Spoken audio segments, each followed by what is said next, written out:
مساء الخير. عرف توف. Good evening.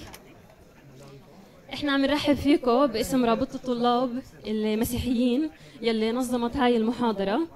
أنا مبرخين متخيم بشم هاقودال ستودنتم مشيخيين شئرجنا اتهارتساهزو. We welcome you on behalf of the Fellowship of Christian Students that organized this lecture. And we're very happy that you're here with us today despite the weather and the pressure of the exams. وإحنا كتير مبسوطين لأنكم كلياتكم معنا اليوم بالرغم من الطقس وبالرغم من فترة الامتحانات وكل الضغط. אנחנו מאוד שמחים שאתם איתנו היום למרות מזג האוויר ולמרות תקופת המבחנים. As I said before, the lecture is being live streamed, so we would like to say hello to all the people who are listening to the lecture in Shfaram, Kfar Yassif, Nadarest, and also Haifa. زي ما قلت من قبل المحاضرة عم تبث ببث مباشر، فبنحب نقول احنا كثير مبسوطين انكم معنا لكل اللي عم بيسمعوا المحاضرة من شفعمر، كفر ياسيف، الناصرة وحيفا. هارتساء مش دارت شدور خاي ونتصرف كفر ياسيف. زين משפט אחרון 3 שפות, I promise. هارتساء مش دارت شدور خاي בכפר יאסיף, נצרת, חיפה ושפרעם. אנחנו מאוד שמחים שאתם איתנו. Just to give you a bit of information about the Fellowship of Christian Students. So this fellowship organizes events and lectures and conferences inside the universities and outside the universities, and its goal is to support the students spiritually and to build connections between the students and to encourage them to be light in the universities. And one of the things that is very important to us as students here in the campus is the weekly meetings.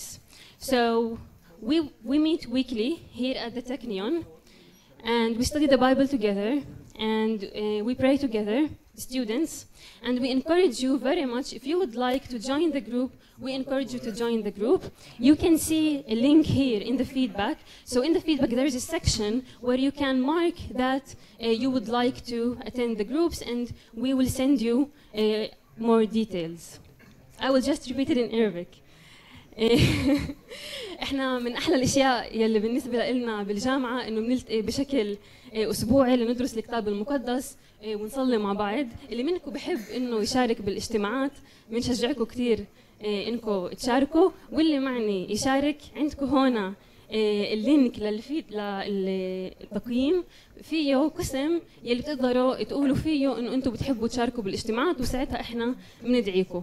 انا اللي هون طالبه كثير سنين 9 سنين وبعتبر الاجتماعات من احلى اشياء بحياتي، وبشجعكم انه تعيشوا نفس التجربه. I would like to invite Dina to just give us more information about the Hebrew-speaking group. Like our group is in Arabic, so here's the Hebrew-speaking group. So I'll do this in Hebrew for the Hebrew speakers. שלום, קוראים לי דינה. אני בעצם גם דוקטורנטית פה בטכניון לביולוגיה. וכמו שאסיל ציינה, יש לנו בעצם קבוצות של סטודנטים שאנחנו נפגשים במקרה שלנו פעם בשבועיים, והקבוצה שלנו בעצם מורכבת בעיקר מיהודים משיחיים, למי שמכיר. אנחנו בעצם מאמינים בתנ"ך, בברית החדשה, באלוהים, ומאמינים שישוע או ישו, כמו שהרוב קוראים לו, הוא בעצם המשיח שהובטח לעם ישראל ולעולם כולו. אז יש לנו מפגשים פעם בשבועיים, בו אנחנו לומדים את התנ"ך ביחד, מתפללים אחד עבור השני, ואם זה מעניין אתכם לשמוע עוד, אתם ממש מוזמנים לפנות אליי, בכיף. כן, זהו. And now, okay, now the important part, the lecture. So it's a pleasure to invite Professor Tony Futterman. He's a professor in biochemistry in one of the prestigious academic institutes in Israel, and I would like to invite him to present our prestigious speaker for today.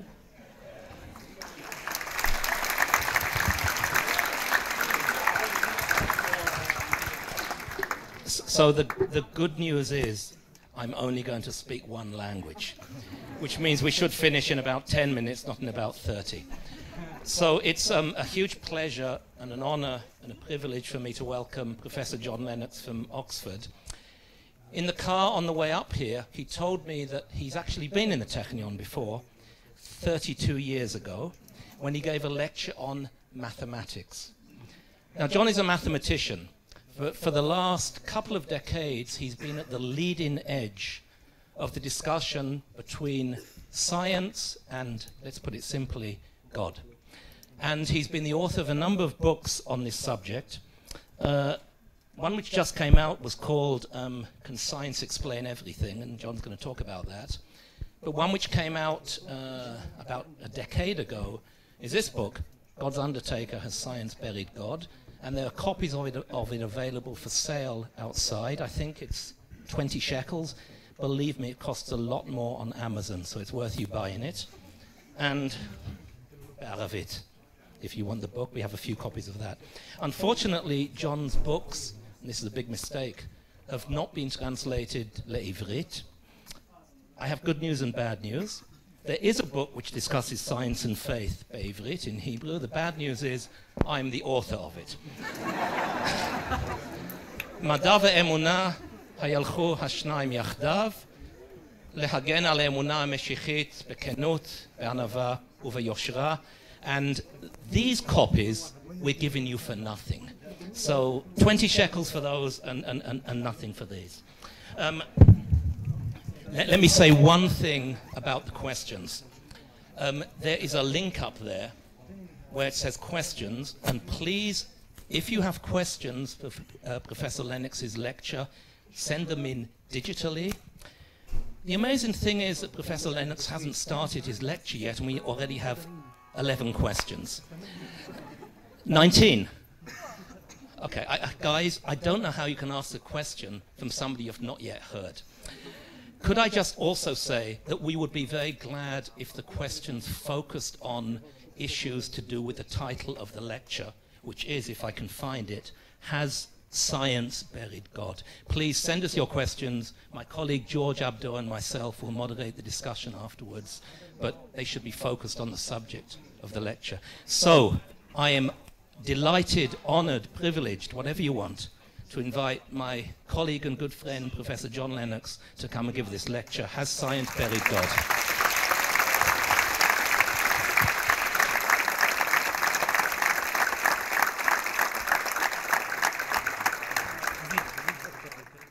Salam, shalom, peace, erev tov, and anything else you care to put in your own language.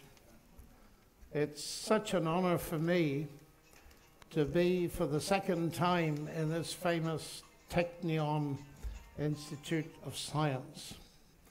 I was last here many years ago, and indeed my first visit to your country was 53 years ago, when I drove here from Cambridge to the Dead Sea and around Palestine and Israel with 2 student friends. So this is my third visit to your country.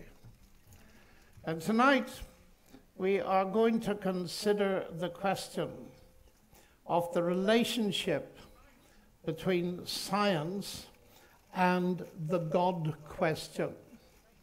And I'm going to start with a quotation from President Chaim Weizmann, who said a very interesting thing many years ago. We must build a new bridge connecting science with the human spirit. Where there is no vision, the people perish. All my life, I have endeavored to make science and research the basis of our national undertaking. But I also know that beyond science, there are lofty values that hold the solution to the ills of mankind, the values of justice and honesty, peace and fraternity. And that's the beginning of a very big question. Is there anything beyond science that can guide us to truth that is not accessible by the natural sciences? This is a very popular view and was spread by people like Stephen Hawking, the late Stephen Hawking, in a very famous book called The Grand Design. When I first read it, I thought this is going to be very interesting, because he starts with the big questions that all of us are interested in. How can we understand the world in which we find ourselves? What is the nature of reality? Where did all this come from? Did the universe need a creator? And I thought this is going to be wonderful, listening to one of the greatest minds in science dealing with these questions. Now, as you see, I am very old. And I was at Cambridge at roughly the same time as Stephen Hawking. And I remember him walking around Cambridge.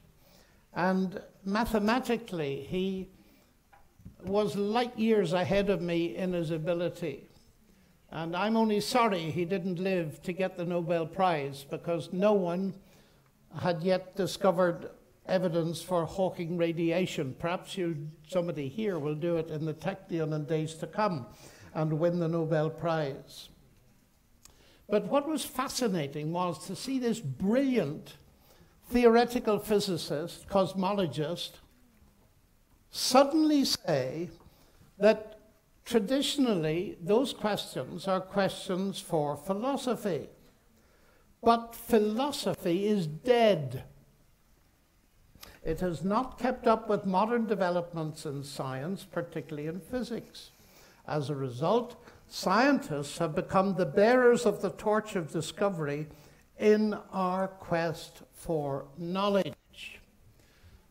And that struck me. Philosophy is dead, he says. That made the Department of Philosophy in Cambridge very angry. And it made philosophers around the world mad. But it also made them smile, because the rest of this book is about what? The philosophy of science. So Hawking announces at the beginning that the philosophy is dead, and yet his book is about philosophy. And I want to suggest to you tonight that we need to distinguish between science itself and what it means philosophically. It was Einstein who said the scientist is a poor philosopher. And it was Richard Feynman who said, outside his field or her field, the scientist is just as dumb as the next person. And what I'm going to suggest to you is this, that in a university like this one, where the natural sciences are rightly at the center, that we learn exactly where science sits in the scheme of things. You see, here's Hawking saying that scientists are the bearers of the torch of discovery. Now, this view is scientism. And by that we mean the idea that science, and I mean by that natural sciences, I don't mean Wissenschaft in the German sense, I mean the natural sciences, what you do here, that they are the only way to truth, which is a very common view in our world. In one sense, not surprising, because the natural sciences have had spectacular success in terms of technology. Just look at this thing I'm holding. Absolutely brilliant to be able to have my talk on this and to be able to work and communicate with the world through it. I think Hawking is wrong, because science is not coextensive with rationality. Sir Peter Medawar won the Nobel Prize, and he said that there is indeed a limit upon science, is made very likely by the existence of questions that science cannot answer, and that no conceivable advance of science would empower it to answer. These are the questions that children ask, the ultimate questions of Karl Popper. Such questions as, how did everything begin? What are we all here for? And what is the point of living? And you'll notice those are the big questions that each of us ask ourselves in our quieter moments. What Medawar is saying, science is very important, but we do not do science any service if we suggest to people that it can answer every question. And he adds to that you need to look outside the natural sciences to literature, to philosophy, to theology and religion to answer these questions. So Weizmann says there's something more than science. Sir Peter Medawar says there's something more than science. And it's rational. And I want to suggest to you tonight that we can see a balance if we look back at the history of science. The pioneers of modern science in the 16th and 17th century you know very well. Galileo, Kepler, Newton, Euler. I must have a mathematician in there because I am one. Euler and Clerk Maxwell. And on the door of the most famous physics laboratory in the world, the Cavendish at Cambridge, Maxwell put the words in Latin, but they're now both in Latin and English. Great are the works of the Lord, to be studied by all who take delight in them. Now, the fascinating thing, which is simply a historical fact, is that the pioneers of modern science that you study here were all believers in God. And historians and philosophers of science have worked on this. Is there a connection, or is it simply a historical accident?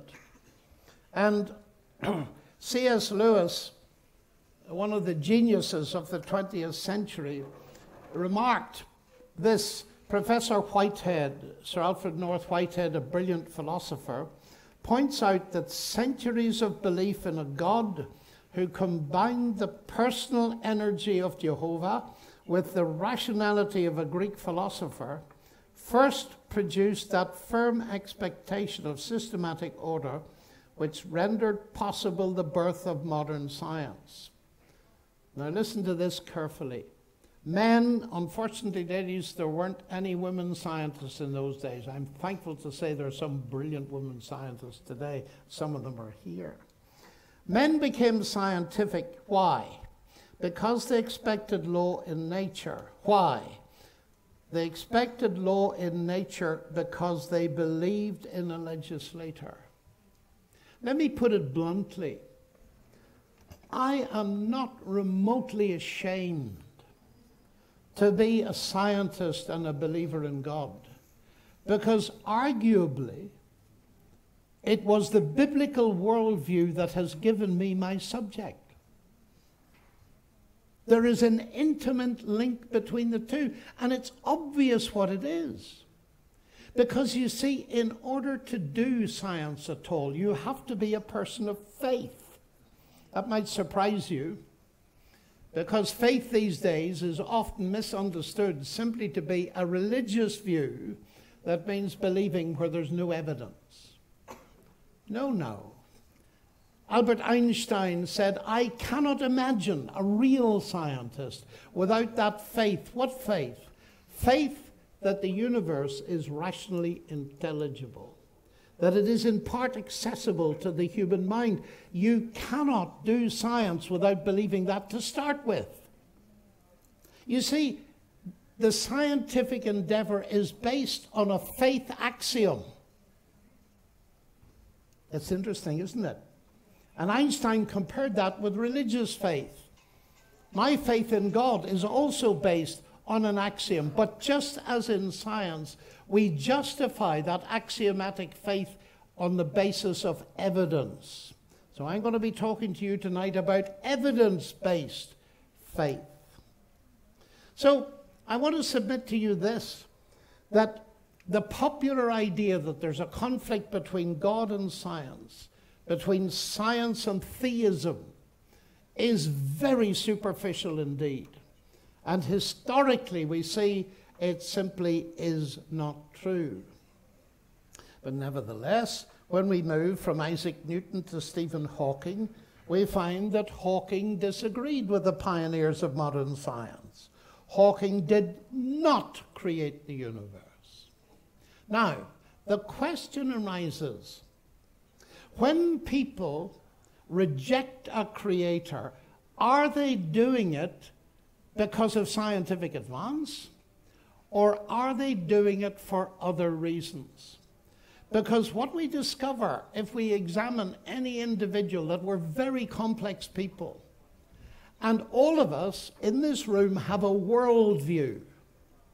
Some of it may be shaped by our scientific study, our study of literature, our study of religion, our background, our upbringing, many, many different things.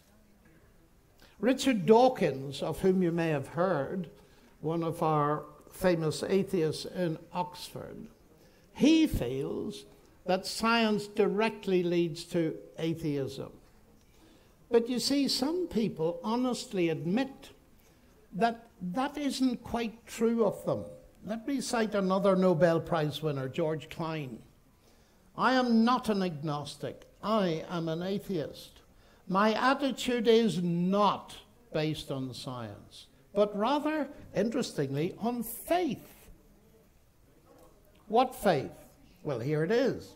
The absence of a creator, the non-existence of God is my childhood faith, my adult belief, unshakable and holy.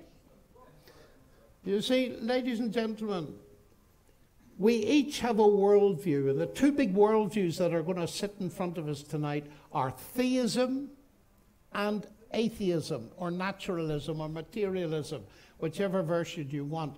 They are both belief systems, and we believe them. The question is, how do they relate to science? And we're going to investigate that a little bit. And I'm going to suggest to you that there isn't really a battle between science and God at all, but there is a battle. So let's have a look at two people, Stephen Hawking and E.T.S. Walton. You've probably never heard of E.T.S. Walton. But you see, ladies and gentlemen, I'm an Irishman.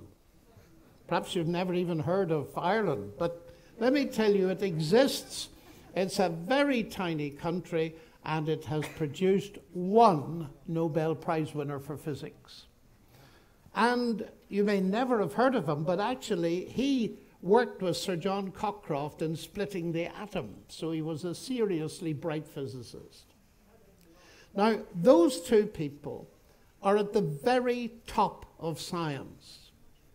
What divides them is not their physics, but what divides them is their worldview. Hawking, an atheist, Walton, a Christian. Science doesn't divide them. Now, this is hugely important because it immediately shows us that the real conflict is not science versus God. Otherwise, every scientist, serious scientist, would be an atheist. That simply isn't true. Between 1900 and 2000, 65% of all Nobel Prize winners believed in God. That may surprise you, but there's much more belief in God than you would imagine. In my University of Oxford, there are many heads of department who are Christian believers in God. So let's get this straight. There is a conflict, but it's not science versus God. It's atheism versus theism, and there are scientists on both sides. You see, Walton, he said, one way to learn the mind of the Creator is to study his creation. And so the real question that arises out of this is, what is the relationship between science and worldview? Does science point to atheism, or does it point to theism, or is it completely neutral?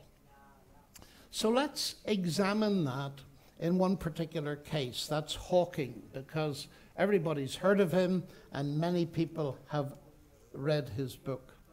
Now, he introduces another dimension to this. He doesn't quite say that science has buried God, because many scientists can see that science is incapable in that sense of proving the existence or the non-existence of God. Now, I need to be careful there, because the word proof is a very dangerous word.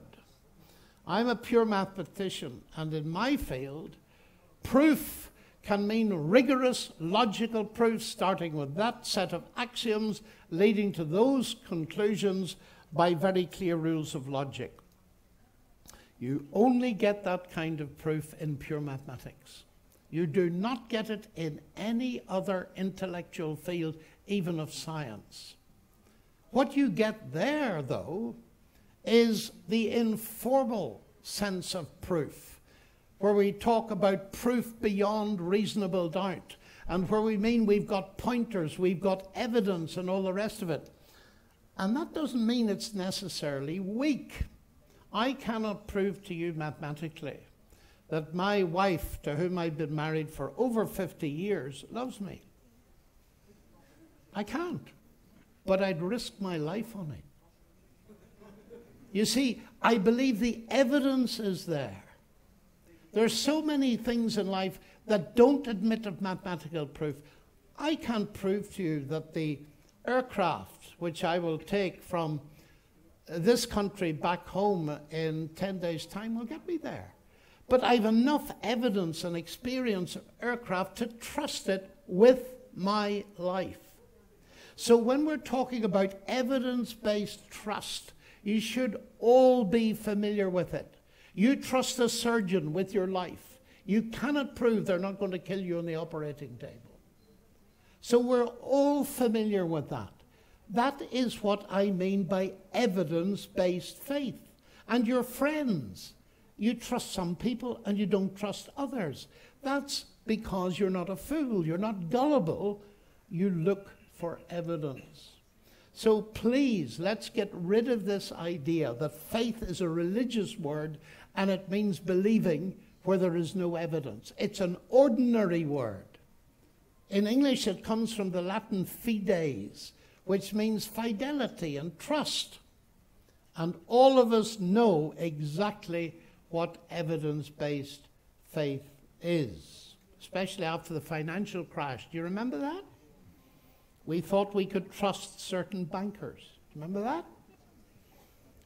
And the whole thing collapsed, and getting trust back into the markets was very difficult because people wanted evidence.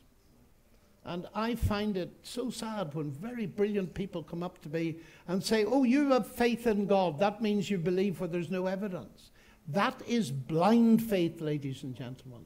And it is very dangerous, especially when it's imported into the religious sphere. Now, why does Hawking think that God is unnecessary? Well, his reason, this is the central argument of the book. And I simply want you to look at the last sentence. Because there is a law like gravity, the universe can and will create itself from nothing. So that is his view, and I want us to investigate it a little. I hope you're up for a bit of logic tonight. I love logic, have done for years. So here's the key statement of this book. Because there is a law like gravity, the universe can and will create itself from nothing. And I thought when I heard that first, what? Because there is a law like gravity, because there's something, the universe will create itself from nothing. But that's a flat contradiction. Secondly, because there is a law like gravity, he doesn't say because gravity exists, because there's a law. But wait a minute, what would a law of gravity mean without gravity existing?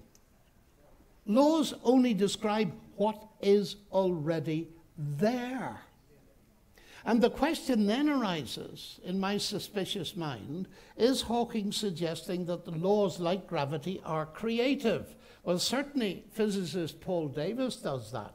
There's no need to invoke anything supernatural in the origins of the universe or of life. I've never liked the idea of divine tinkering. Notice the word like is not a particularly scientific word. I've never liked the idea of divine tinkering. For me, it is much more inspiring to believe that a set of mathematical laws can be so clever that it can bring all these things into being. But half a moment, do laws create anything? You know of Newton's laws, don't you? Do you know they never moved a billiard ball in the history of the universe? People with a cue do that. The laws don't do it. The laws describe motion. They don't cause it. And so Davis is actually talking nonsense. Laws can't create a universe. Laws describe what is already existent within the universe, the regularities that we have detected. But there's worse still in this wonderful sentence. What is meant by the universe will create itself? If I say X creates Y, what does that mean? Well, roughly speaking, if you've got X, you'll get Y. If I say X creates X, what does that mean? I think it means that nonsense means nonsense even if a scientist talks it. It is really nonsense. And that disturbs me. You see, what is happening here is that Hawking is wandering into philosophy and talking about the significance, or trying to, of science, and actually talking nonsense.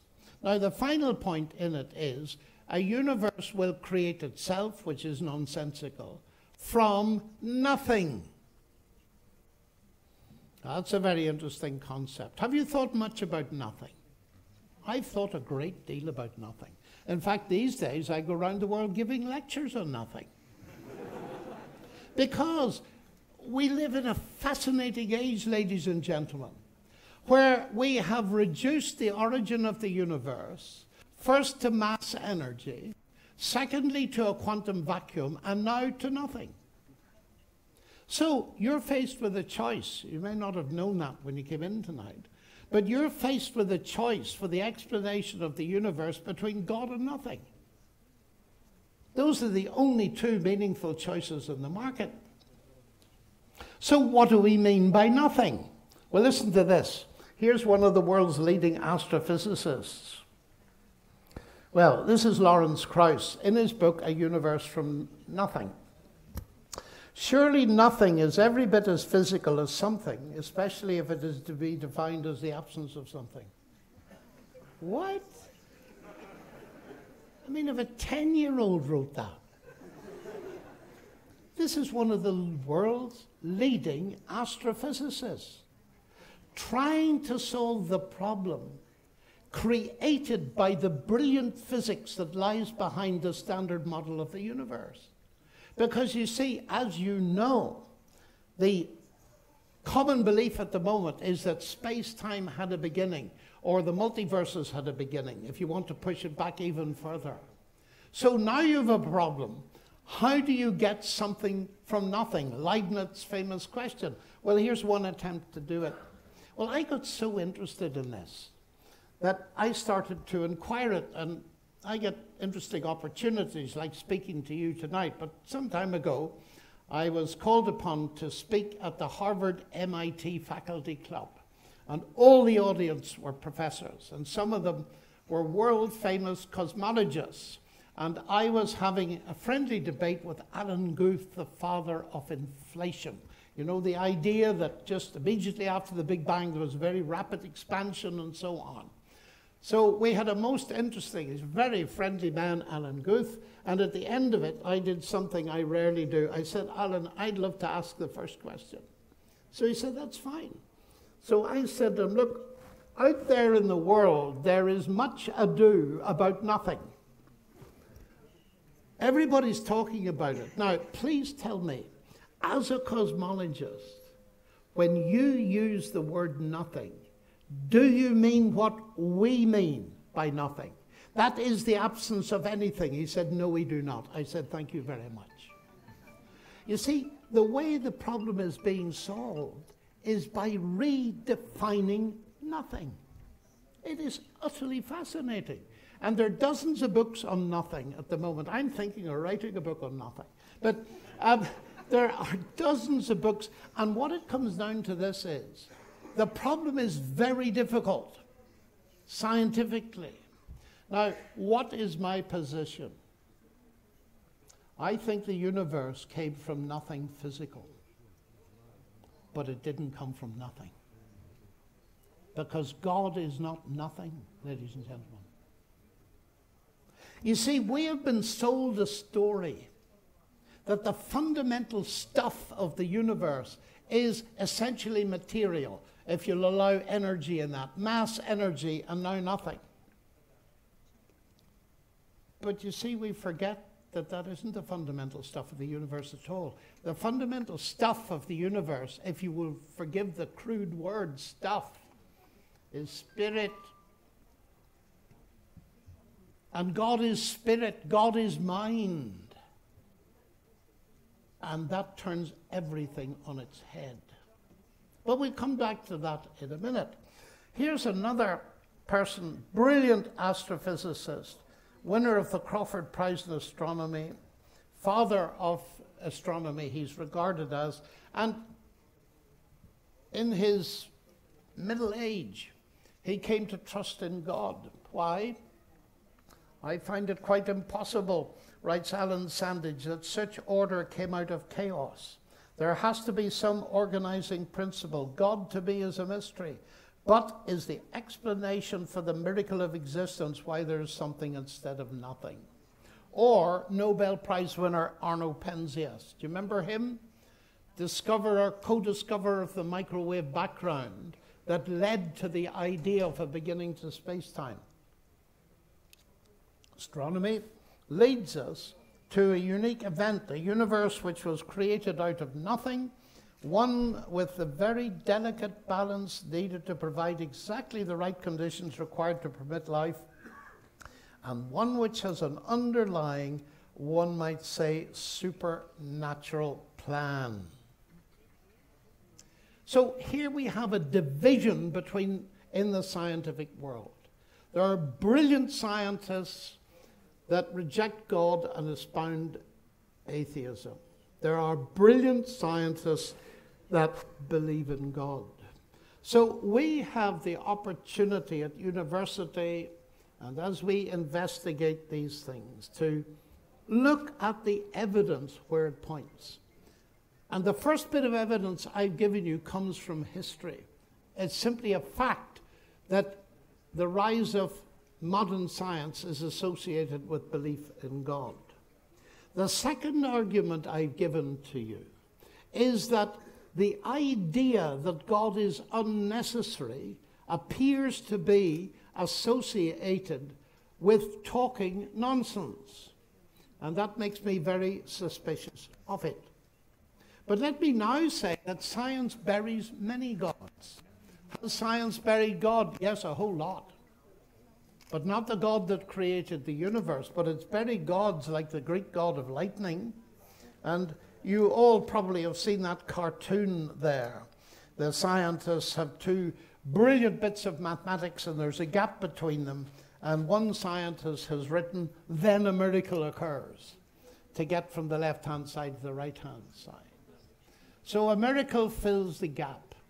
And I've noticed when I was younger, a long time ago, and I spoke to an audience like this, and I used the word God, they all knew what I was talking about. The God of the Bible, the eternal God creator, but not now, not anymore. Reading Stephen Hawking, I think he understands God, when we use the word, to be like a Greek god. That is, we don't understand lightning, so we say a god caused it. And when we come to the Technion and study atmospheric physics, that God disappears halfway through the first lecture. Science has buried God. And a very good thing too, I think. But you see, it is a complete mistake, because there's something lying behind this that is very important to understand.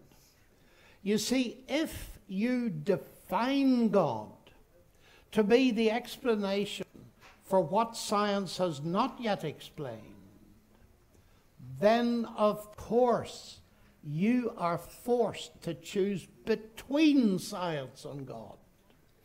And when I realized that, I understood why Hawking and others are constantly saying to the world, you've got to choose between science and God. If you want to be regarded as intellectually respectable, if you want to make a career in science, you've got to choose. Now, ladies and gentlemen, may I tell you a story? Would you like a story? When I was very young, I was 19 at Cambridge and I met my first Nobel Prize winner. I'd never met a Nobel Prize winner before. I found myself sitting beside him at dinner. And I thought, this is marvelous. What a chance to talk to him about his discoveries. And of course, being who he was, who I was, I began to ask little questions about the significance of his discoveries and if they'd ever led him to think that there might be an intelligence behind this universe. And I could see him getting a bit uncomfortable. And I don't like people to be uncomfortable, so I stopped and changed the subject, and that was it. Or so I thought. At the end of the meal, he invited me to his room. And he invited several other professors with him. So I was one student, undergraduate. They were professors. And they set me in a chair. They stood around. And then the question came from the Nobel Prize winner, Lennox, do you want a career in science? I said, yes, sir. Right, he said, in front of witnesses right now, give up this naive faith in God. It'll cripple you. You'll never do any good. You'll look worse than your peers, so give it up. Talk about pressure. I couldn't help thinking that if I'd been an atheist and he'd been a believer, he'd have lost his job the next day. But it was okay that way round. So I said, when I could get enough courage to say anything, I said, sir, what have you got to offer me that's better than what I've already got? And he came out with the philosophy of Émile Bergson, which I knew about. And I said, I'm sorry, if that's all you've got, forget it. I'll take the risk. That's why I'm sitting here. Because having seen that example, and thankfully I've met some wonderful Nobel Prize winners since. They're not all like that, and not all scientists are that. But that was the deepest challenge I have ever faced in my life, to give it up, and it was browbeating. And I resolved that if ever I got the chance to do what I'm doing tonight, what I would try to do is present the evidence as I saw it, and encourage people, as I do you tonight, to make up your own minds without feeling under any pressure at all. So that tells you a little bit about this. Now, the God of the gaps is not the God who created the universe. You may have read the book Bereshit, you may have heard of it, Genesis, and you may even have read its first sentence, which goes like this: in the beginning, God created the bits of the universe we don't yet understand.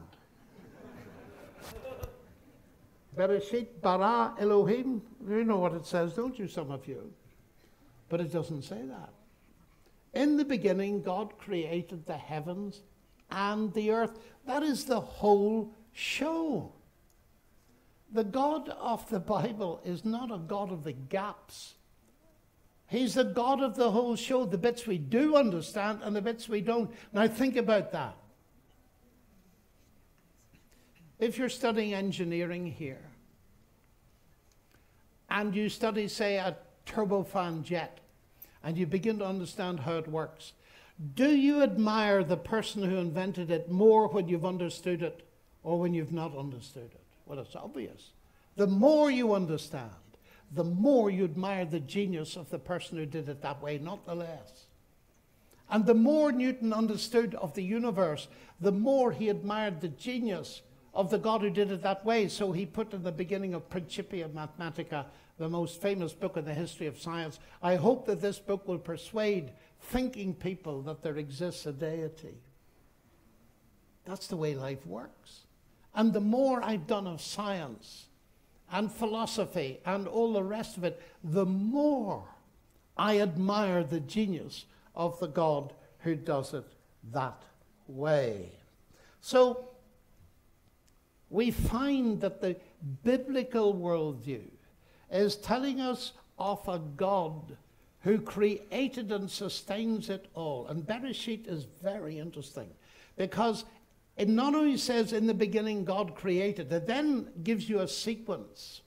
And God said, and God said, and God said. And there's a version of that in the New Testament which unpacks it. In the beginning was the Word. The Word is the Logos. That is, Bereshit, Genesis tells you that the creation of our universe was done in a series of speech acts. And incidentally, ladies and gentlemen, I know this is the Technion, but I believe literature and language is enormously important. It's very important within science itself. A word-based universe. That's why mathematics works, because mathematics is a language. But we could come to that later. So, Hawking, again, the laws of physics can explain the universe without the need of a creator. But just a minute. Have you ever thought what the laws of physics explain? I wasn't very well taught at school. And I was taught that the law of gravity explained gravity. It doesn't. Newton knew that. Non fingo hypothesi, he wrote. Nobody knows what gravity is even today. And here's a profound mistake that people make. They think that if there's a law, that is a comprehensive explanation. It very rarely is. And that leads us to thinking a little bit about levels of explanation. You see, all this debate is about how do we explain the universe? Is science a good and the only explanation? Is God in any sense an explanation? It's all about the nature of explanation, and so it's very important to think about it. So let's think about explanation and do a thought experiment. Why is the water boiling? Well, because heat energy from a gas flame is being conducted through the base of a copper kettle, agitating the molecules of water. That's why it's boiling. Really? It's actually boiling because I just love a cup of tea. Now, your laughter tells me something. Because you see, it is silly to contrast those two explanations. Because they're both true. There is a physics explanation in terms of the transfer of heat energy. There's a personal agent explanation in terms of my volition, my desire, I want a cup of tea. And those two explanations neither compete nor conflict. They complement each other. And you know what amazes me? Is why people cannot see that at the big level. You see, the explanations are both necessary. And interestingly enough, the personal one is the more interesting one. People have been drinking tea for thousands of years before they knew anything about the transfer of heat in physics. Now, let me put it this way. Does God compete with science as explanation? Answer, no. Newton's law of gravitation no more competes with God as an explanation for the universe than the law of internal combustion competes with Henry Ford as an explanation for the motor car. Can you see that? There are different levels of explanation. And in many situations, we need multiple levels. And when people like Hawking say science is the only way to truth, that's not true of the motor car. It's not true of most of the things in life. We need a multi-dimensional explanation. Now, a little bit more about explanation. Does explanation always go from the simple to the complex? This is hugely important in light of an argument that Richard Dawkins loves to use. A designer God cannot be used to explain organized complexity because any God capable of designing anything would have to be complex enough to demand the same kind of explanation in his own right. Let me translate that into contemporary language. It's the old question, if you believe God created the universe, then who created God? Have you heard that question before? Who created the creator that created the creator that created, and so forever? The whole thing's absurd, so let's go back to doing something serious like playing football. That's the kind of argument that you get. But let's think about that. Is that actually true? Now, in many sciences, reduction is a very important thing. We take water, hydrogen, and oxygen. That's telling us something about water, and so on. And the question is, does this always hold? Well, if you think of Dawkins' argument, it sounds terrific until you apply it to Richard Dawkins. Because I've come across this argument in debate with him and elsewhere, and it occurred to me immediately what the problem with it is. I read a book called The God Delusion. It's quite complex. So I asked around, and did anybody know what the explanation of this book was? And somebody said, you know, the explanation of this book is the much more complex mind of Richard Dawkins.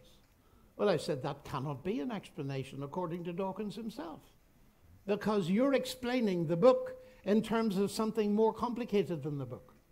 So it's not an explanation. Have you got it? This refutes itself. But the issue at stake is fascinating. It's that language is never explicable bottom up solely. If you look around these walls, you will see language of different kinds. There is symbolic language over there about food. There is language up there. There's a Far Eastern script. There's computer language, and there's genetic language. If we're asked to explain language, the moment you see even those simple symbols over there, I can't read the Hebrew because I don't know it. I know exactly what they mean. And I know what they mean because I know there's a mind behind them. Now, there are various automatic printing processes behind those. But there's a mind as well. Can I tell you another story? I meet loads of interesting people, and once I was seated at a table again in my college, and the dinner arrangement is fixed, you can't change it. So I was talking to my neighbor while we were still standing, and he said he was a biochemist, a very famous one, and he said, "What are you?" I said, "A pure mathematician." "Oh," he said, "how boring." And he meant it. He said, "We got nothing to talk about." "Oh," I said, I'm really sorry that my subject is of little interest to you. But, you know, I try to make up for it by being interested in big questions. He said, "What big questions?" I said, "Well, big questions like, you know, the nature of ultimate reality, and whether there's a creator behind this universe, and what's the status of human life." "Oh," he said, "stop." He said, "Listen, I'm an atheist. I'm a reductionist, and we're going to have an extremely difficult evening. That was a challenge, you know. So I said, no, we're not. Because you just said you were a reductionist. He said, yes. I said, what kind are you? I know at least 3 kinds. Well, that was new to him, but I didn't embarrass him. I said, you know, I'm a reductionist. He said, are you? I said, of course. I'm a methodological reductionist. If I've got a big problem in mathematics, I split it into little problems. I try and solve the little problems, and I hope I get a solution for the big problem. Well, he said, I do that too. Well, I said, we've got something in common, haven't we? But he said, I don't mean that. I said, I know you don't mean that. You're an ontological reductionist. Everything can be reduced to physics and chemistry without remainder. He said, that's exactly what I believe. I said, let's do an experiment then. He said, at the dinner table? I said, of course, this is Oxford. So I picked up the menu. There it is. Asparagus soup, roast chicken, but I only needed roast chicken. In fact, I only needed roast. I said, look at that, R-O-A-S-T, what is that? He said, it's roast. I said, what does that mean? Well, he said, it's a particular way of cooking that chicken and all this kind of thing. I said, how did you know that? Well, he said, because it has got meaning. Oh, he said, it's got meaning. In English, yes. And you learned it independently, so you recognized it. Now I said, you're a reductionist. Yes. Everything can be explained in terms of physics and chemistry. Yes. Okay, I said, have a go at this. Please explain to me the meaning, the way in which those marks, R-O-A-S-T, carry the meaning roast. And you explain it in terms of the physics and chemistry of the paper and ink. Dead silence. His wife was sitting there, and she said, rather too loudly for his liking, she said, get out of that if you can. He didn't try. His reply was astonishing. Now this man, I won't name him because he's world famous. He said for 40 years, he said, John, he was becoming friendly, you see. For 40 years, I've gone into my lab thinking that could be done. And he said, but it can't. And I was so astonished at his honesty, I reversed. And I said, but look, physics and chemistry have only been running properly for 500 years. He said, it doesn't matter. You need a mind. And then he looked at me and he thought, you know, you're not bright enough to think of that argument. And he said, so I said, no, I'm not. I got it from a Nobel Prize winner. Oh, he said, what a relief. But you see, ladies and gentlemen, this is immensely important because then I went on to say, what do you study? He said, DNA. Now I said, how many genetic letters are in DNA? He said 3.4 billion roughly. And is the order important? Yes, of course, because it codes for something. Codes. Now you're talking about language. Yes, he said, absolutely. He said, what about that? Oh, he said, that's chance and the laws of nature. I said, just a minute. R-O-A-S-T. Mind. The longest word we've ever discovered, 3.4 billion letters. Chance and the laws of nature. I said, I think you have a problem. You see, here's an interesting thing where if we are not careful, it's a worldview that's driving the conclusion that we have to come through. We have to believe that the language has been generated by random, unguided processes because the only alternative is a mind. And some people define science to rule that out. So that leads us to the most interesting for him and many others. He isn't allowed to intellectually follow the evidence to its conclusion, its obvious conclusion. Now that's something to think about because there's something very curious going on in science. And there's a very famous philosopher called Antony Flew. And in high old age, I had a long interview with him before he died. He came to the conclusion,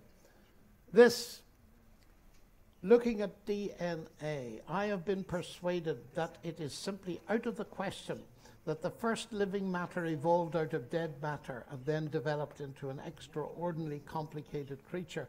And it's the nature of that complexity that shook him. Not the fact that it was complex, but the fact that the complexity is towards the end. But I said at the beginning that all scientists are believers. They believe that the universe is at least in part accessible by the human mind. Now this has moved into the center of the public debate. And C.S. Lewis in the 1940s saw it very clearly. You see, sometimes, let me do it in story form because it gets it across much more clearly. I sometimes say to my scientific colleagues, what do you do science with? Well, they said, I've got a $1 billion machine. No, I mean, oh, you mean? And they're about to say my mind when they realize it's not politically correct these days to believe in the mind. And they say my brain. Well, I actually believe the brain and the mind are separate, but that's another matter. Okay, I say, you do science with your brain. Tell me about the brain. And please keep it short. Okay, if you want it short, the brain is the end product of a mindless, unguided process, natural process. So I look at them and think for a bit, then I say, and you trust it? Tell me honestly, if you knew that your computer was the end product of a mindless, unguided process, would you trust it?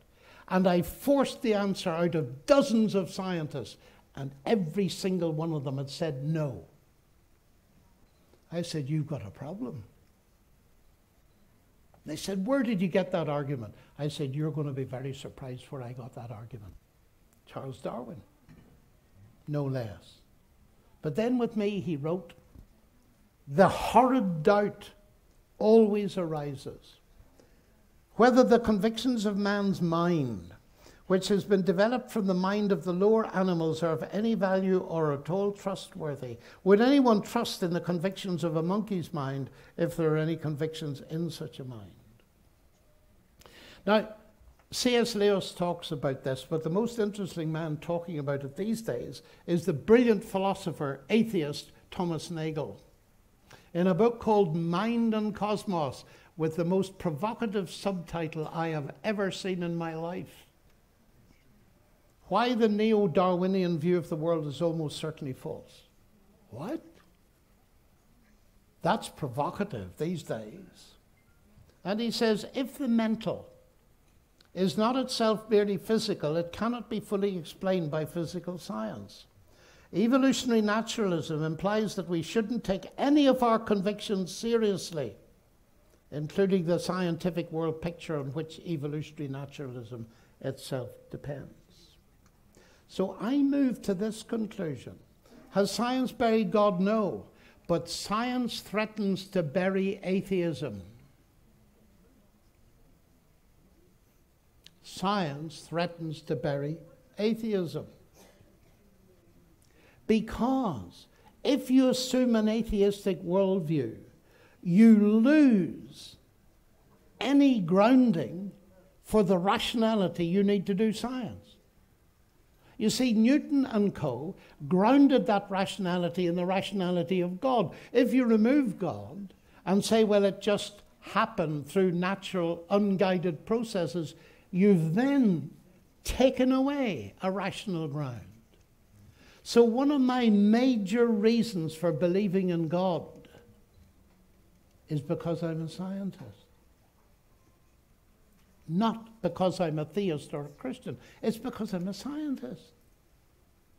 I cannot possibly believe in a worldview that destroys the rationality on which every bit of my life's work has been based and gives me no ground. You see, what I'm coming to is this, ladies and gentlemen.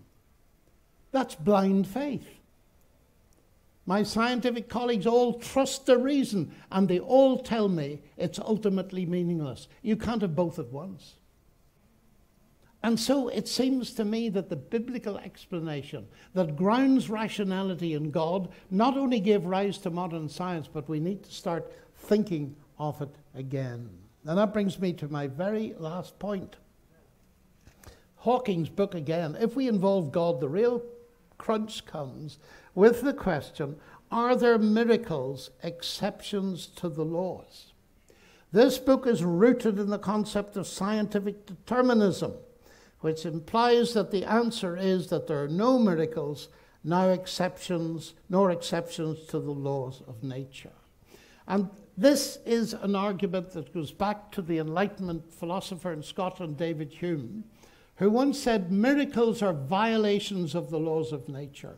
And many of my friends, when they listen to a lecture like this, they say, okay, it's interesting, this idea of there being a mind behind the universe and not giving meaning to mathematics and all this kind of thing. But listen, the bottom line is that you aren't only a theist. You actually are a Christian. And central to your faith is the supernatural, the biblical world view. And they say that's just ridiculous. You cannot believe in violations of the laws of nature. That's a joke. It isn't a joke, ladies and gentlemen, because miracles are not violations of the laws of nature. Think about it. Suppose I stay in a hotel in Haifa, and tonight I put 1,000 shekels in my drawer. And tomorrow night I put another 1,000 shekels in my drawer. How many shekels? 2,000 shekels. I wake up on the third morning and I find 500 shekels in my drawer. Now I think, what am I to conclude? Do I conclude that the laws of arithmetic have been broken or the laws of Israel?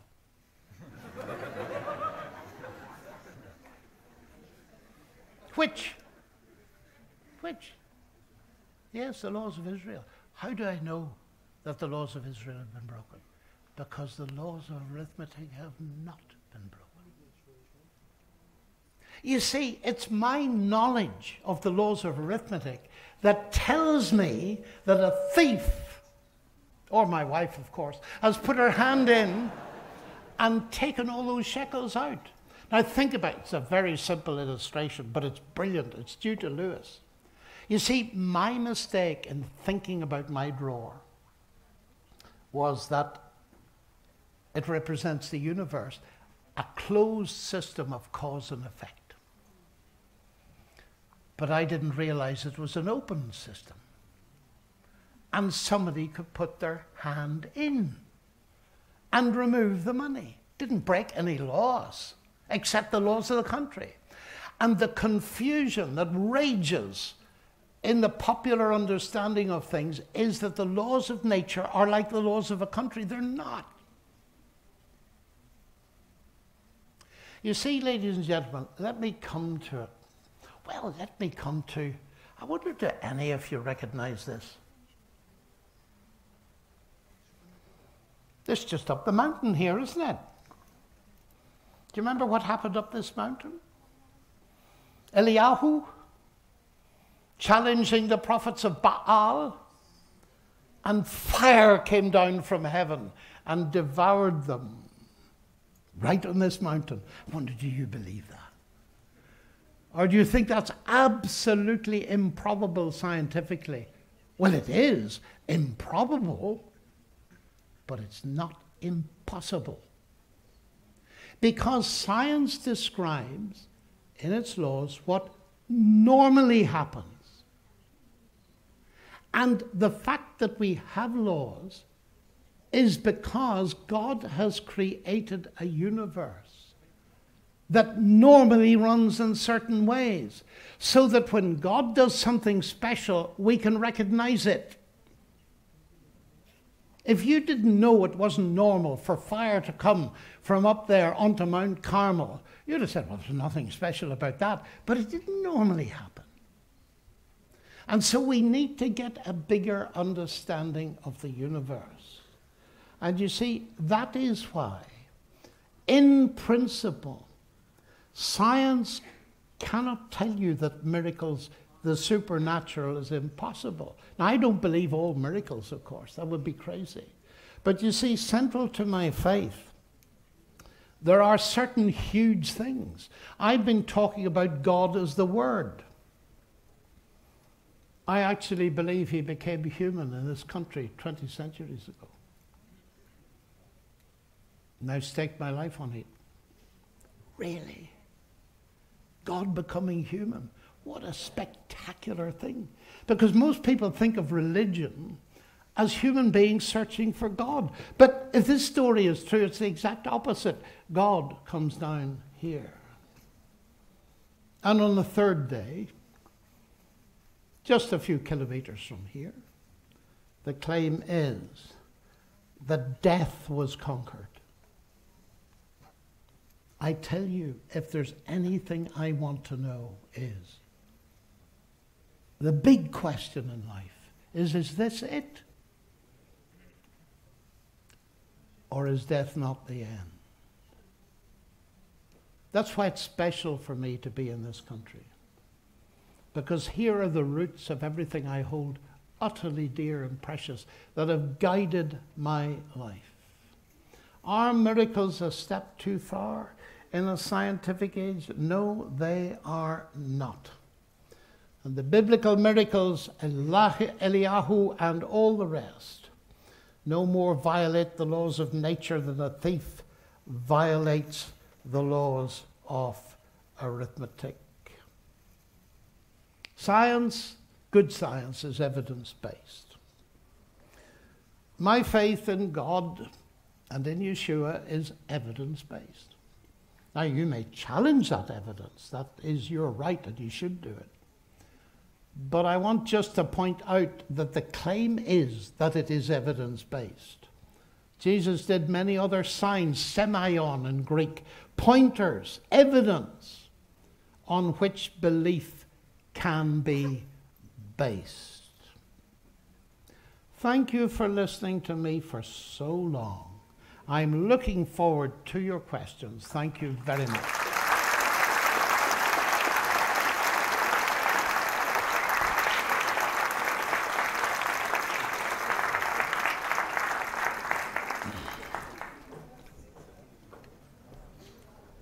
Now we're about to have a Q&A.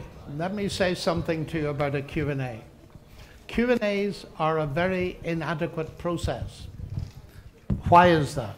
Well, it's because I haven't seen these questions, and I can only react from the top of my head and give you an approach to how I would approach them. Now, if you've got a real question, there are some non-real questions. Non-real questions are where you try to find out how much I know, and where you're not really interested in the answer. But we'll assume you're not asking questions like that. You're asking serious questions. Well, you may well not be satisfied by what I say, and that's okay. Because the most important thing is going to be the work you do after this is over to find out an answer to your question that will satisfy you. So understand, it's imperfect. I'll go as fast as I can, and these gentlemen on my left will shoot. So John, that was absolutely marvelous. Thank you. We have had over 60 questions, and my guess is that means that 55 of you are going to be disappointed. Having said that, a number of the questions overlap, and the one that I think I'd like to start with, John, was at least 5 people asked this. The who designed the designer question, you actually made a bit of a joke of it, but I'm not sure if that was a satisfying answer. No, it wasn't. Can you please come back to the question of who designed the designer? How do you deal with this question? Very simply. If you ask the question, who designed the designer, or who created the creator, think, this seems to be much too high to me, the sound. If you ask who created the creator, think of the assumption behind the question. The assumption is the Creator is created. But you see, the biblical claim is God is eternal. He isn't created. The question only applies to a created creator. And we usually regard created creators as idols. And I don't need Richard Dawkins or anybody else to tell me that they are absurd and nonsense.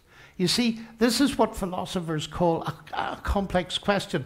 It hides an assumption. And it doesn't really address the question of, can there exist an eternal God? It's simply addressed to created things.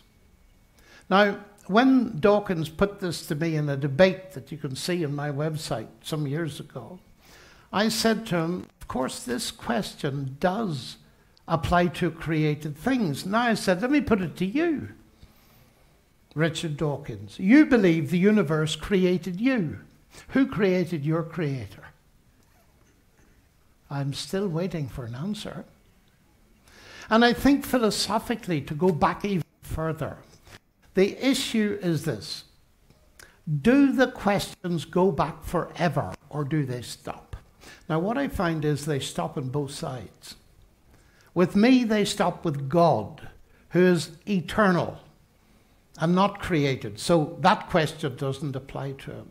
With most of my atheistic friends, and I have many of those, I assure you, the question either goes back to the universe is a brute fact, mass energy, a quantum vacuum, or nothing. Full stop. So, back one step more philosophically, the question is really about the nature of ultimate reality.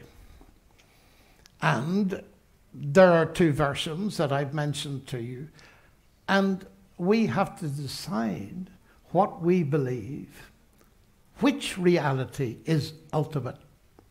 So that's how I'd approach that. Thank you, John. Can you turn the microphone? Thank you, John.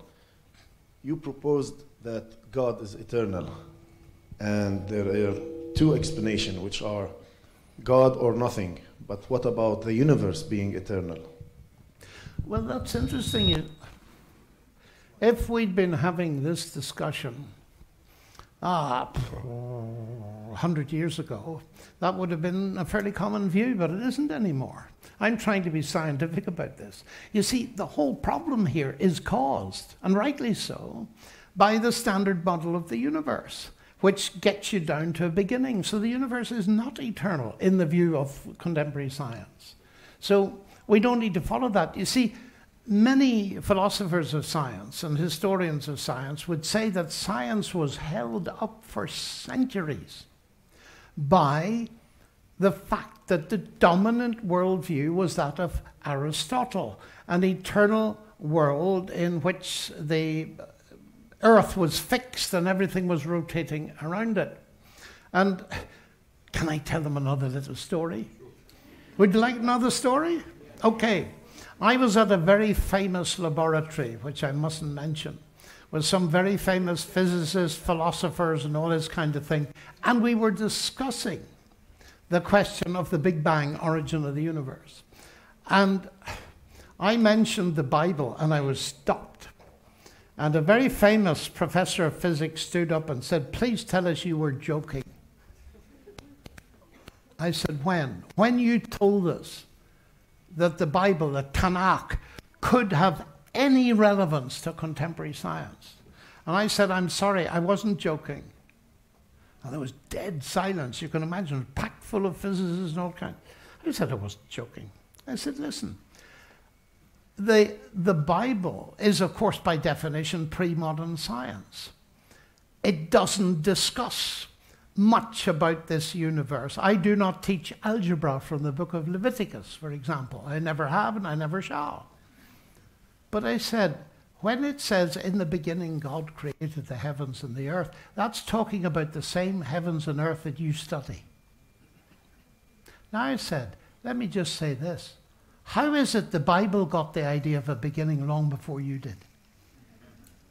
I said, I was in Cambridge in the 1960s, and I remember when the evidence began to come in that Georges Lemaitre, who incidentally was a religious man, a Catholic priest, the evidence began to come in that there was a hot big bang a finite time ago, based on the expansion of the galaxies and the redshift and all this kind of stuff.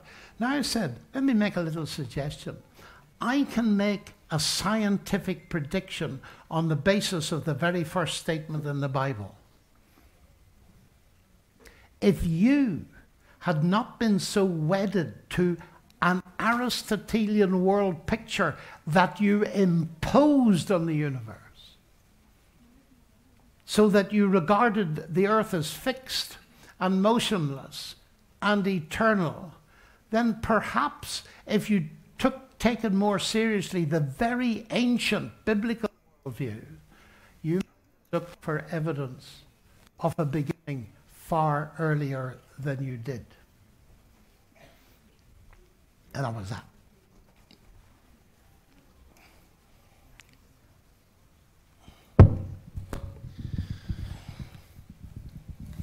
One related question about this topic, which is, you have spoken about, again, God and nothing, and mentioned Stephen Hawking and Lawrence Krauss. There are some who ask about, what about quantum mechanics? They think that it has proven that something can come out of nothing because it's particles that pop into existence. Yes, can you elaborate on this? That's the quantum vacuum view. But I suggest you read, there's a marvelous thing, I've just forgotten his name, on the internet about this. But that isn't nothing. You see, I'm not a theoretical physicist or a particle physicist. What I'm sharing with you is what they have told me directly in answer to questions. It is not nothing in any sense. I mean, this idea of particles popping in and pluses balancing minuses, and therefore it all comes from nothing, is like saying because my debts equal my credits, there's nothing happening at all. That's absurd. Because the thing has many other dimensions, you see. So I must accept, I think, what people like Alan Guth tell me, and they're honest enough to tell me, no, it isn't nothing. You don't get something from nothing for free, but I would like to say you do get something from God, who is not nothing, but he's not physical.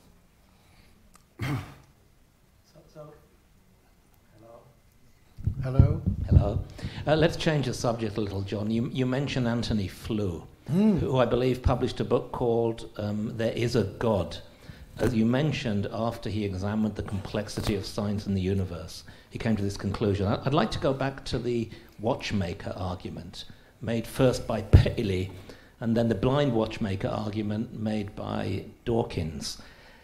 You know, the complexity and therefore there is a God argument, the design argument, is a valid argument, but many scientists say this is not science, it's completely untestable. What would your answer be to those people? Well, first of all, it didn't start with Paley. It goes back a long, long way. And it's actually biblical. In the Hebrew scriptures, there's a wonderful statement, he that made the eye shall he not see, and so on. And the argument is that God who created the eye must be capable of sight. Also, Cicero used the argument a long time ago, but that's not the point. You see, when you say it's not scientifically tight, well, a lot of people think it is. Why? How many $1 billion have been put into the search for extraterrestrial intelligence? And what is that search based on? It's based on the capacity, scientifically, to recognize intelligent signals from outer space.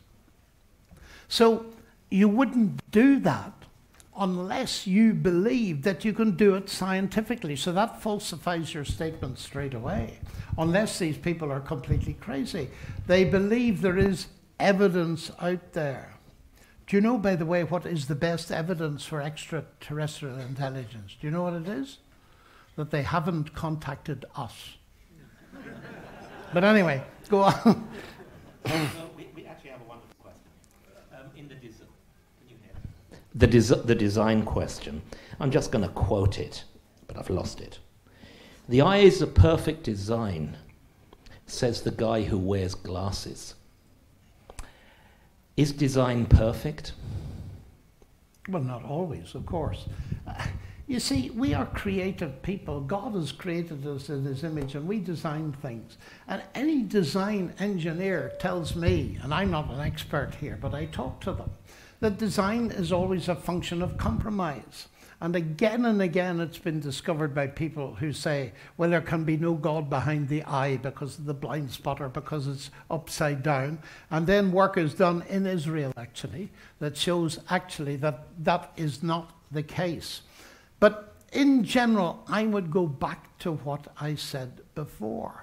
In all our human experience, without exception, where language arises, there's always a mind.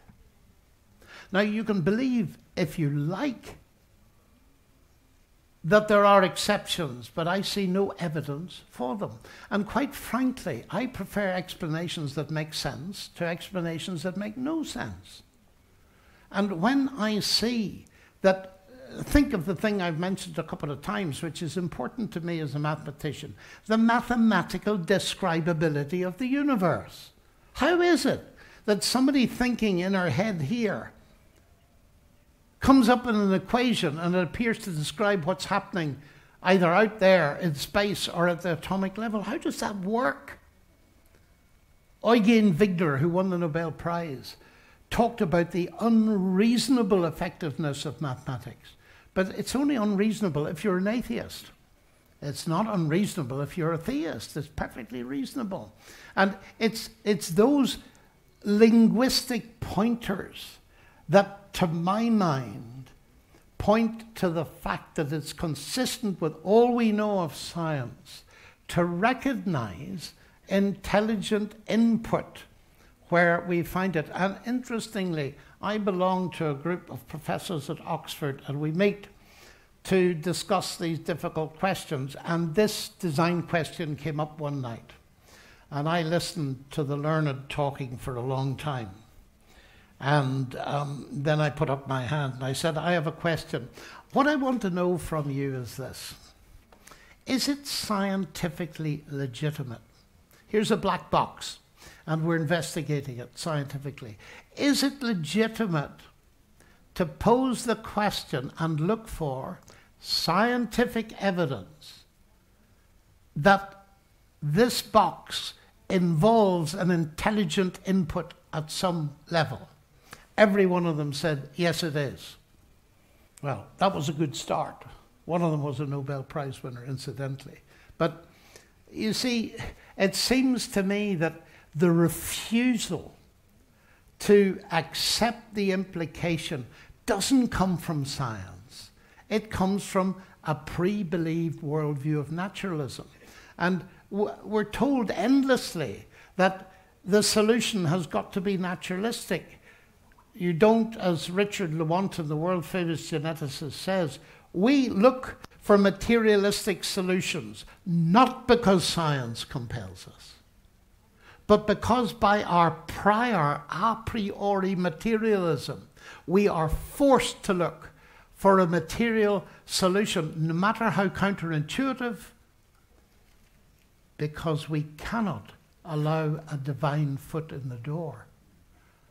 But you see, that's the opposite of following evidence where it leads. And all I want to say to people is, you may have to question your definition of science, because if you define science to be naturalistic explanations, well, then you'd never rise beyond that. If I design a machine that can only see visible light, and your name is Röntgen, and you come along to me and say, I've discovered X-rays. Well, let me see. And I point my machine at them.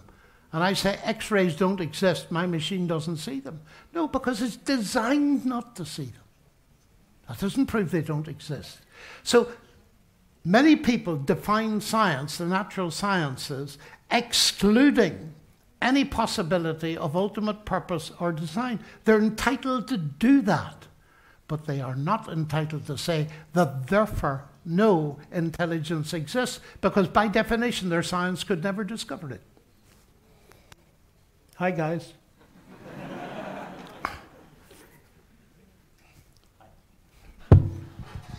You have said that atheism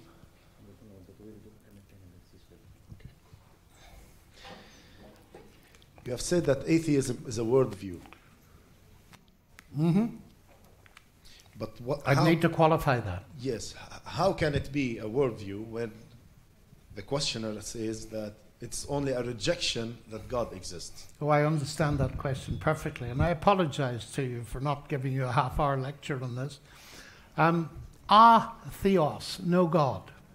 And many people say, well, that's all it is a rejection of God. But it's not. You see, there's a flip side of atheism. Richard Dawkins' book, The God Delusion, is not one page saying, I simply reject God. No. The positive philosophy that rides on the back of atheism is what we call naturalism. And it's a full-blown philosophy. Technically, it is, of course, correct that atheism simply means there's no God. But when we start to ask what's the evidence for that, immediately all the naturalistic arguments will pour out, and it's naturalism that's the worldview. So I simply said it in too compressed a manner. The person who asked the question is quite right and quite wrong at the same time. So John, again, moving along, we have a question here, which is a relationship between God and artificial intelligence and the future of AI. And I know this is something you've begun to think about, so please share with us your thoughts on this. Wow. Oh, it's very easy. To say a little. Depends what you mean by AI. Because AI has two main meanings in today's world. First of all, it's big data and mining big data. For instance, one of the best examples is the wonderful work done in medicine, where they may take 100,000 x-rays of people's lungs, and the best doctors in the world label those x-rays with the diseases. And then I come along with my one x-ray, and it's compared with 100,000, and they get a brilliant diagnosis, better normally than any doctor. And that is being done all over the place. But then there's AGI, artificial general intelligence. And that is the idea and the hope on the part of some people that we're moving towards the creation of a superintelligence. You see, AI, as normally practiced all around the world, deals with one or two, just a few specific things. But AGI is the idea of constructing intelligence that will in the end bypass human intelligence. And some people believe it will happen in the next 25 years. It's always about 25 years ahead. And it depends what your questions are. There's a huge amount of hype here. And serious people will damp down a lot of that hype. But of course, a lot of the hype you will read in a book by Harari, who operates in Jerusalem. You've probably heard of him. A book called Homo Deus. And that fascinates me, because Homo Deus is Latin for the man who is God. And at the very beginning of the book, I've mentioned several times, Bereshit, Genesis. There is the lie spread around that puts many people off God. They think if there is a God, God is against knowledge, he's against learning, he wants to suppress our fun, he's always looking to spoil our lives. He wants us to keep down. That's a lie. And Homo Deus is written about the attempt to turn people into God. Harari's agenda. How many of you have read Harari? Not that many. It's reached Oxford then faster than the rest of Israel, but there we are. The attempt to generate a God person is fascinating because Harari says this. He says, look, we've essentially beaten all the big problems of humanity. Now, this seems to me to be highly exaggerated, but what he says, you know, you're more likely to die of obesity than you are of starvation. You're more likely to die on a bus or a car than you are in war, and so on. So, he says there are two big agendas for the 21st century. The first is to solve the technical problem of death. It's just a technical problem. And secondly, to maximize human happiness by bioengineering and re-engineering aspects of humanity to build a new type of man.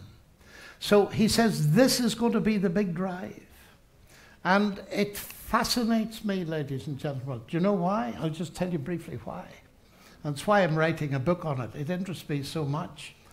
The quest for eternal life has been solved. They're barking up the wrong tree. Because you see, if Yeshua rose from the dead, and if it's true that we can have that life which is God's life by trusting him, then the problem's solved. It's not going to be done by bioengineering.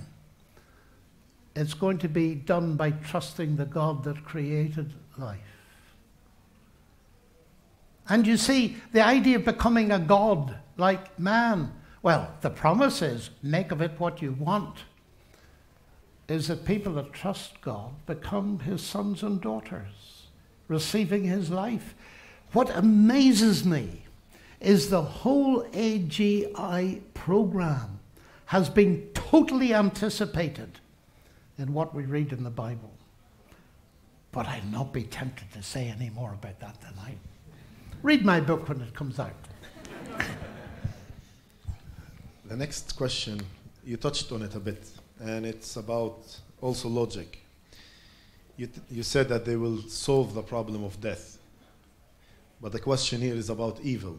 Why is there evil? Is God, can God prevent it? If he can, why doesn't he? And if he doesn't, is it a lack of power or a lack of love? Why is he allowing this evil and suffering in this world?